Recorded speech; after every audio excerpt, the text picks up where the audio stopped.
This is Rich Steeves, web editor at TMC, and I'm here in Austin, Texas for IT Expo West 2012. I'm joined by Ken Davison, CMO at Magor. Ken, welcome. Hi, Rich. Nice How did I do on the pronunciation? My Welsh is a little rusty. It's getting there, actually, like Magor. Magor. Yeah. Okay. Yeah, absolutely. All right. Well, thank you for joining us. Thank you. Tell us a little bit about your company and why you're interested in the video conferencing space.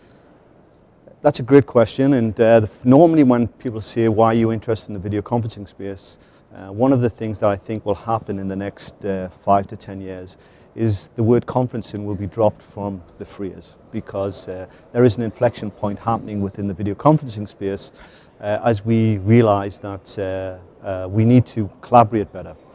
So Magor was formed in 2007 by Sir Terry Matthews. We commercialized the product in 2010, and we've been ramping up since then, and things are going pretty good. One of the things that we've seen in certainly the last 12 months is that the industry now is starting to come to terms with what really is happening with video conferencing on several fronts, whether that's interoperability, pervasiveness, moving out of the boardroom to the desktop to mobility, moving from dedicated hardware, proprietary hardware, one could call it, to a software model. So all those things are starting to be in the mix, and frankly, Magor is right in the middle of that. Yeah, you talked about the pervasiveness of video communications, maybe we'll say. I think you're right, the conferencing word may be dropped soon. It seems to be something that's adopted more readily by people, both individuals and corporations.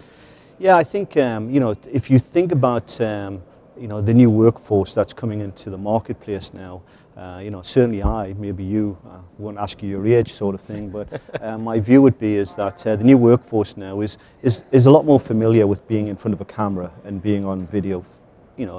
They've been brought up with social media, they've been brought up with Skype and FaceTime, etc. And so video has a potential in the next 5 to 10 years to be the primary medium for how we communicate. It has a lot of additional benefits rather than just an audio call, but to do that it's got to become pervasive.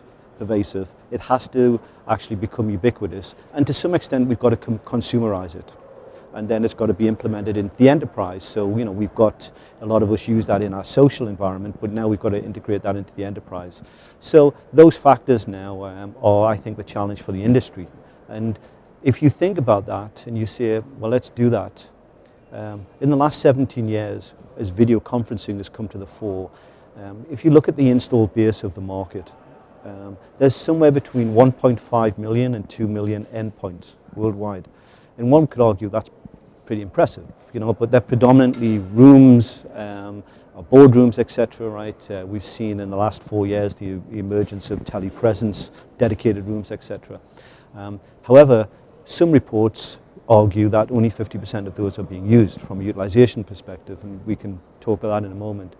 However, think about pervasiveness. So if there's 1 million rooms and it took 17 years to get there, there's 350 million enterprise PC desks. There's 1 billion tablets and smartphones out there. Those are all endpoints that we could bring into the marketplace. So we have to step back as an industry and say, how are we going to scale to do that? And that's the challenge, I think, in front of the industry. And if we can achieve that goal, there is an opportunity now to bring video to the masses, and I think that's a challenge. So you talked a little bit about the fact that there are these dedicated rooms and half of them aren't used, and then you also pointed out, which I think is an important topic, that we have these mobile devices that are capable of video communications. We have these laptop and desktop computers. How is that shift going to occur from these dedicated teleconferencing areas to those personal endpoints? So another great question, Rich. The key thing on that, right, is if I step back, and I normally say to people, okay, so we've been around video conference for a while, right, and we've all been brought up, and it's 11 o'clock and let's meet for a meeting. And we go to a room, everybody's been in a video conferencing room, hopefully you know how to set the call up, there's a bunch of people who want to be on the rooms, etc., right? But really when you step back from that, what's happened is your individual workflow got interrupted because you were scheduled to go and meet him. Now, if you think about an architecture that's been designed solely to do that, you have to conform. But what if we say, I'm out in the field here, and I'm out in the marketplace and I want to do a video call, and it's a demand-driven issue.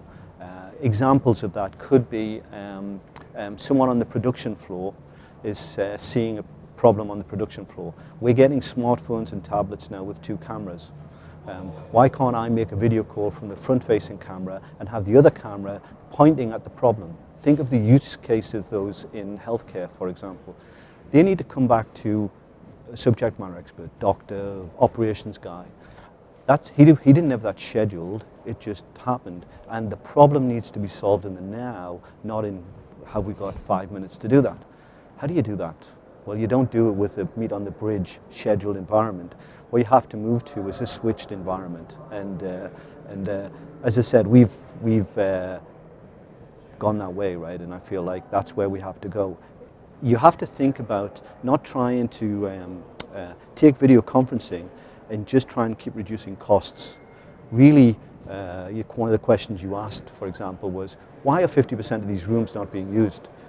Well, instead of saying it's difficult to use, etc., maybe the utilization is low because the workflow doesn't meet what the users want to do, right? And if it doesn't work, people revert to audio. So you have to make it simple to use, i.e. bring the Skype type of ease of use and bring that into the enterprise, and you have to make it ad hoc. Absolutely, and it sounds like this is something that we'll all be concerned with, whether it's doctors, whether it's my mechanic showing me the work that needs to be done in my car from conferencing. Yeah, fantastic. I mean, you think about things that can't be done today, you know, real estate agents being out in the field connecting tablets and saying, here's a panoramic view of your room, right? Bring those type of cases into there back to the central office where someone could be walking through the door. You know, I heard a great example, for example, is someone would come into a bank and look to talk to a wealth manager, and the wealth manager only shows up on a Tuesday and a Thursday, and the consumer says, thank you very much, I'll take my business elsewhere.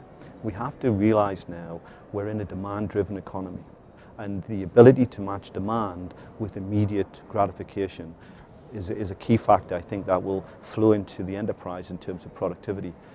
Making that happen is a clear goal, right? And I think that's what we'll see this next roll of video. Okay.